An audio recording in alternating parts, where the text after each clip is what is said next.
Capítulo 4. El perfil de todo buen consejero. Por Esteban Obando.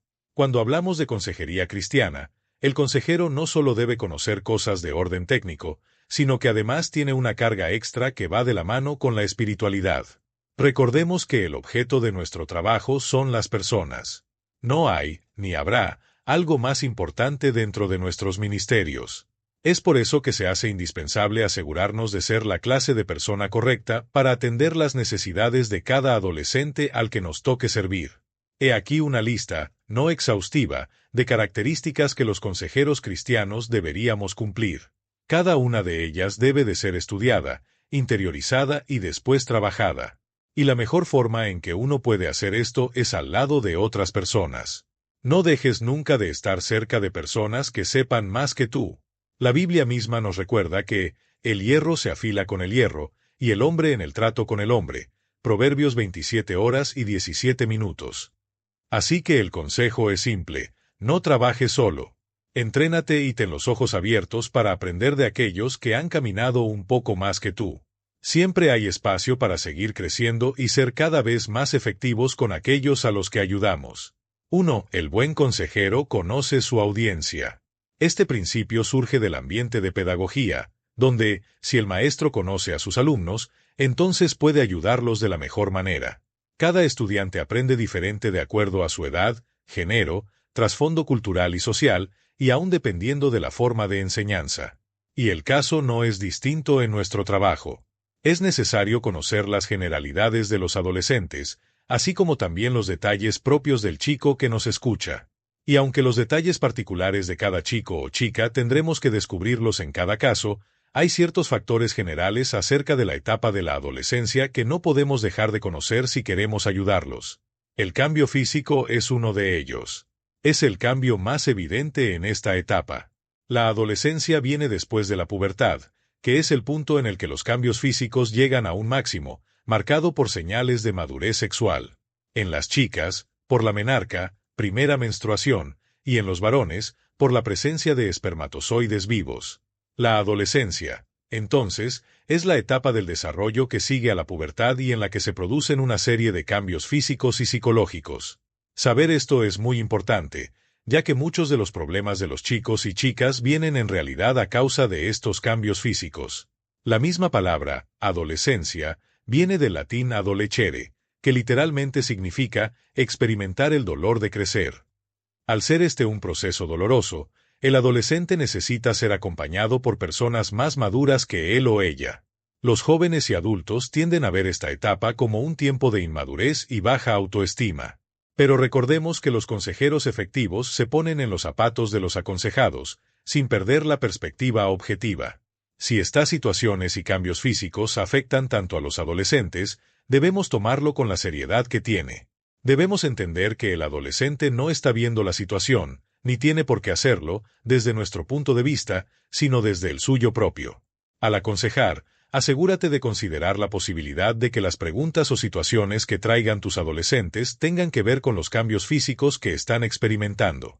Después de todo, mientras que la baja autoestima requiere palabras de ánimo, y los pensamientos superficiales requieren una perspectiva madura y enfocada, en el caso de los cambios físicos no hay mucho que hacer. En ocasiones no hay consejo para dar, solo una realidad que aceptar, pero puede que resulte más fácil aceptarla cuando uno no se siente solo. Otro factor importante es el cambio en el pensamiento abstracto. Durante el tiempo de la adolescencia, el ser humano experimenta un cambio drástico en la forma en que piensa. Esta nueva forma de pensar aumenta su capacidad para emitir juicios basados en una imaginación e intuición más amplia. Esta diferencia es muy evidente cuando los comparamos con los niños, que tienen un pensamiento muy concreto. Un niño promedio fundamenta lo que está bien y lo que está mal basándose en el criterio de sus padres, y aún no puede tener una opinión crítica acerca de si las decisiones de sus padres son las más adecuadas o no. El adolescente ahora puede considerar las posibilidades y comparar la realidad con cosas que pudieran ser o no, a diferencia de los niños pequeños que se contentan con hechos concretos y observables. Los niños se caracterizan por preguntar frecuentemente ¿por qué? Pero no es hasta la adolescencia que esa pregunta tiende a cambiar de la forma y convertirse en ¿y por qué no? El marco se amplía, y con él las posibilidades. Estas ahora son más cercanas y realizables. El adolescente puede jugar ahora con variables y conjeturas, combinándolas y sabiendo que producirán diferentes resultados. Por eso, en esta edad, los padres muchas veces se equivocan al responder, porque en esta casa mando yo. Esta no suele ser suficiente razón para un adolescente, y esto produce un distanciamiento entre los dos. Sin irnos muy lejos, y haciendo un poco de autocrítica, la Iglesia muchas veces ha caído en este esquema también. No se nos permite cuestionar lo que alguien más ha dicho, y usamos la misma religión o la espiritualidad para obligar a las personas a aceptar lo que sea sin pedir explicaciones. Sobra decir que esto es totalmente contraproducente con los adolescentes, y con la gente en general también. Otro aspecto dentro del desarrollo adolescente que todo consejero debe entender es el tema del contexto socioeconómico, cultural o académico. Todo esto influye grandemente en la cosmovisión que tienen nuestros chicos y evidentemente moldea o condiciona su manera de pensar. La consejería debe ponerse en los zapatos del otro, pero desde la forma de pensar del consejero. Es decir, tenemos que lograr una empatía con el aconsejado, pero con la objetividad, la experiencia y la sobriedad del consejero. El desarrollo cognoscitivo e intelectual es un proceso que a los adolescentes les lleva tiempo. Ellos aún están desarrollando la habilidad de expresar lo que piensan, y algunos probablemente no van a saber cómo explicar muy bien el problema que tienen. No es una cuestión de no conocer el problema, es de no saber cómo expresarlo. Por eso necesitamos tener paciencia y saber abordar la situación desde muchos ángulos hasta encontrar uno con el que ellos puedan identificarse y que ilustre bien su situación. Otro factor es el de los sentimientos y las relaciones. Son cosas diferentes, pero fuertemente conectadas entre sí. Los adolescentes están pasando por un tiempo difícil, en el que sus emociones varían muchísimo día a día. Es muy común ver un día a un chico emocionado hasta casi explotar por algo que en realidad es intrascendente, y una semana más tarde verlo sumirse en una depresión profunda por un grano que le apareció en la cara. Sumado a esto, los padres, líderes y pastores de jóvenes por lo general queremos que ellos se adapten a nosotros y no al revés. Los adolescentes son montañas rusas de emociones que necesitan ser encauzadas adecuadamente. Y para eso, ellos buscan personas que los entiendan y que sepan en carne propia lo que ellos están viviendo. Lastimosamente, las únicas personas que pueden entenderlo 100% en carne propia son otros adolescentes, y así el círculo se cierra y no ganamos nada. Estas influencias son personas de igual necesidad y de igual inmadurez que ellos, las cuales, por tener al igual que ellos una carencia de relaciones significativas estrechas y profundas, suelen basar sus decisiones en lo que los medios les venden. Sin embargo, esa montaña rusa de emociones fue puesta ahí por Dios. Que no se nos olvide eso nunca. Todo esto es parte del proceso de encontrarse e irse definiendo. Pero la responsabilidad tuya y mía es la de acompañarlos, amarlos y modelarles ejemplos a seguir. En esta etapa no pretenda ser racional con ellos, ni que entiendan por qué actúan mal. Y ni remotamente se te ocurra decirles que lo que les sucede no es para tanto. Sé empático. Ponte en sus zapatos. El problema es real, y a eso debes sumarle todo lo que física, emocional, sentimental, social y espiritualmente están pasando, para poder comprenderlos. Y recuerda que el tema de los modelos es muy importante, ya que la idea generalizada es que los jóvenes miran a sus mayores como pasados de moda, pero la realidad es que están buscando desesperadamente modelos a seguir. Ellos tienen la capacidad de ver más allá de las modas y mirar en lo profundo del corazón de un líder que esté dispuesto a amarlos. Puede que te vistas muy anticuado, para sus gustos, que no entienda sus bromas, que no oiga su música o que no conozca su cultura, pero que aún así seas un modelo para sus vidas, solo por estar dispuesto a entenderlos, a prestar atención a cómo se sienten y por qué, y a relacionarte con ellos a un nivel de amor incondicional. Todo esto sin dudas prepara un terreno fértil para la consejería. Y también te dará una base para después hablarles con autoridad sin temor a que no vuelvan. No hay forma en que nadie compita contigo cuando te has acercado de este modo. Tú tienes el potencial de convertirte en una voz mansa, propicia y con autoridad en medio de sus conflictos. Tú tienes el potencial de ser el mejor consejero para sus vidas. 2. El buen consejero conoce la fuente de la consejería. Podemos pensar en muchos elementos que nos ayudarán a la hora de aconsejar. Estrategias, psicología, neurociencia o simplemente técnicas bien implementadas.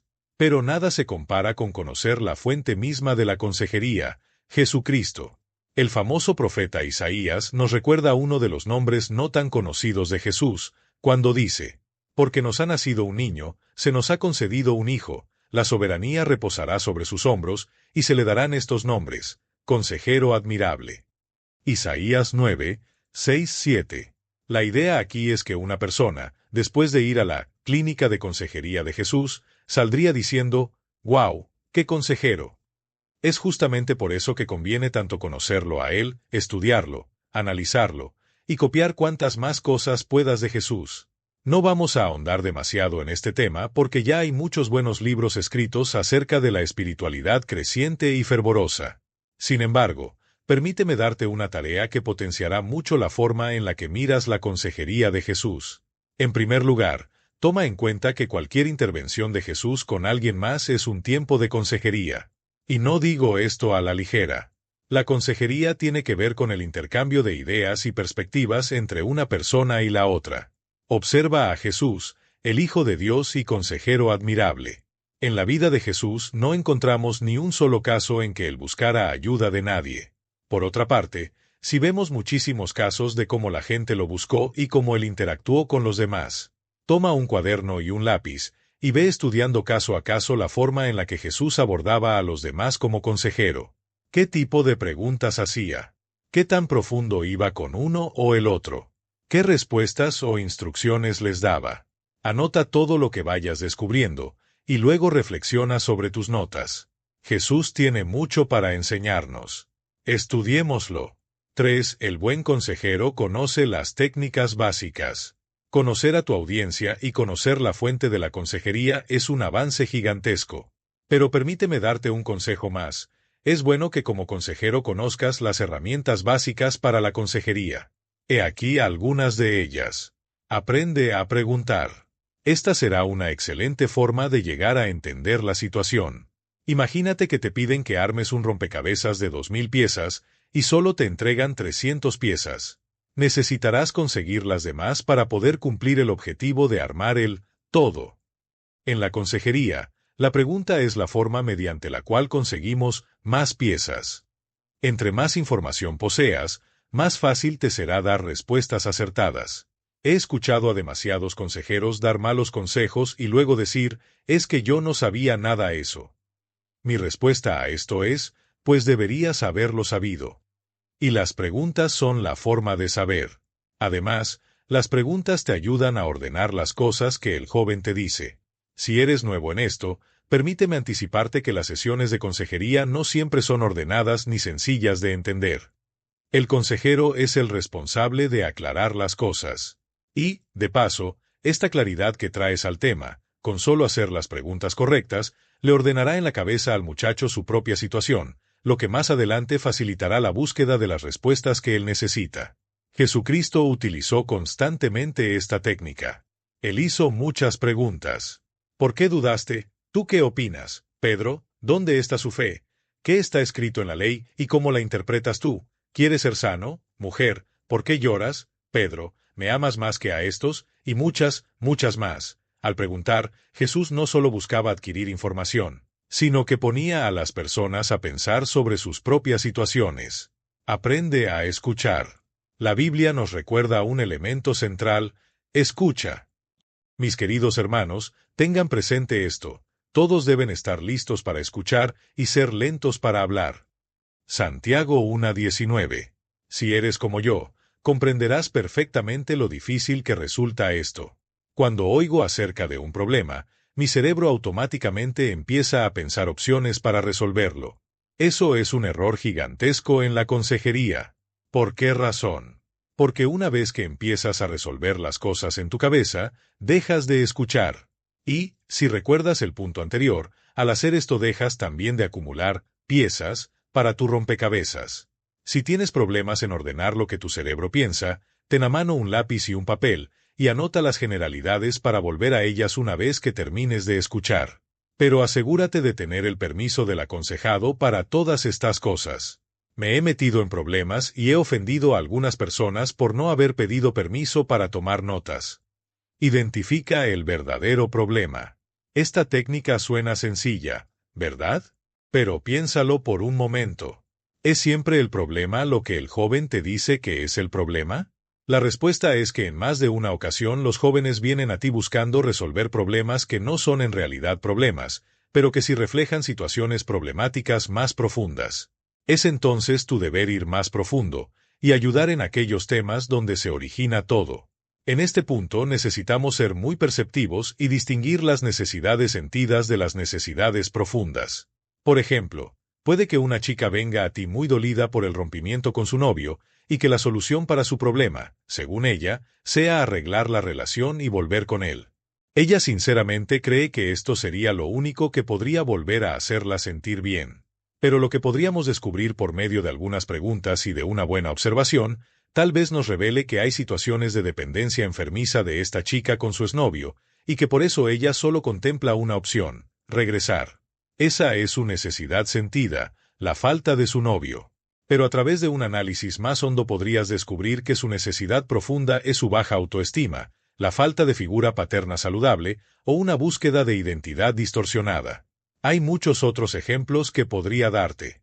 Una chica con el deseo de tatuarse y la negativa de su mamá, donde el tema profundo puede ser la sujeción a los padres, cosa que no tiene nada que ver con el tatuaje. O un joven a quien no se le presta el automóvil, donde la verdadera causa son sus malas calificaciones y la preocupación de sus padres, y el auto es solo circunstancial. ¿Cómo se hace para descubrir estas cosas? Haz muchas preguntas y sé empático. Usa la Biblia. Por favor, úsala. De acuerdo, esto no debería estar en la sección de técnicas básicas, porque realmente es algo medular. Incluso unos párrafos atrás te hablaba de mirar a Jesús y de estudiar cómo él abordaba las diferentes situaciones. Sin embargo, esto solo abarcaría los evangelios y algunos pasajes neotestamentarios. Ahora te estoy hablando de todo el consejo de Dios, de toda la Biblia. Ella está repleta de cosas que ayudan a los demás. A fin de cuentas, déjame decirte una verdad cruda y fuerte: tu consejo no es relevante, lo que tú pienses no importa. El consejo que buscamos es el de Dios. Mira lo que Dios dice acerca de su palabra. Toda la Escritura es inspirada por Dios y útil. 2 Timoteo 3:16. Recita siempre el libro de la ley y medita en él de día y de noche. Cumple con cuidado todo lo que en él está escrito. Así prosperarás y tendrás éxito. Josué 1:8. ¿Cómo puede el joven llevar una vida íntegra? Viviendo conforme a tu palabra. Salmo 119:9. Por supuesto que Dios puede usar tu vida para llegar a través tuyo a los adolescentes y jóvenes que lideras. Pero las respuestas ya están. Solo debemos conocerlas y contextualizarlas de modo que los jóvenes entiendan lo que Dios quiere y las ventajas de seguir su consejo. Es más, el texto te da una instrucción importante si quieres ser un consejero que pase con una buena calificación. Esfuérzate por presentarte a Dios aprobado, como obrero que no tiene de qué avergonzarse y que interpreta rectamente la palabra de verdad. 2 Timoteo 2:15. ¿Eres un obrero aprobado? ¿Quieres serlo? Pablo nos recuerda que podemos levantar nuestra mirada al frente y sin vergüenza si tan solo podemos interpretar rectamente la palabra de verdad. Recuerda que los adolescentes no tienen 500 problemas distintos. Son un puñado de problemas nada más, que se repiten desde muchas aristas distintas. ¿Por qué no buscas lo que Dios aconseja en esas situaciones y te lo aprendes?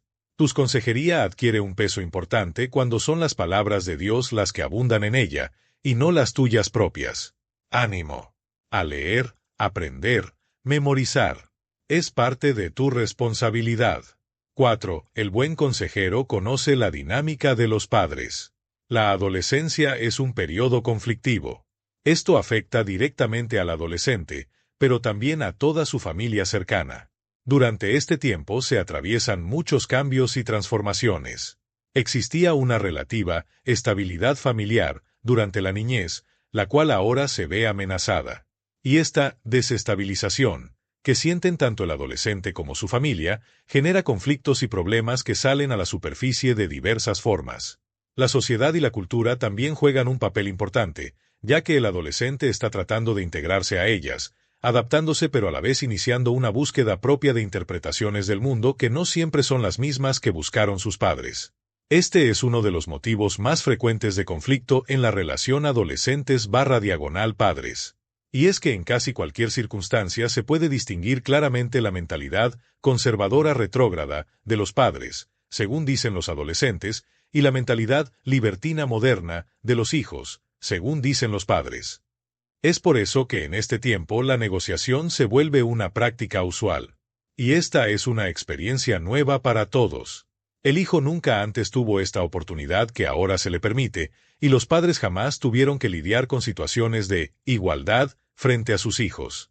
Pero la realidad es que el adolescente necesita ser más independiente, y los padres deben aprender a darle un trato más igualitario, incluyendo el derecho a tener opiniones propias. Estas opiniones no siempre van a ser las mejores ni las más sabias, pero se les debe dar a los adolescentes espacio para externalizarlas y discutirlas, ya que han dejado de ser niños y tienen incluso la necesidad de pensar distinto que sus padres. Ahora bien, cuando alguno de esos conflictos no es resuelto en casa, los adolescentes suelen acudir a alguna otra fuente. Una que sí los entienda y esté dispuesta a escucharlos. Y ahí entras tú. Solo que no olvides un principio fundamental. Los padres son los líderes naturales que Dios puso en las vidas de los adolescentes. Por lo tanto, nunca te pongas en contra de los padres. Trátalos con respeto y honra, porque tanto ellos como tú están buscando lo mejor para las vidas de los chicos.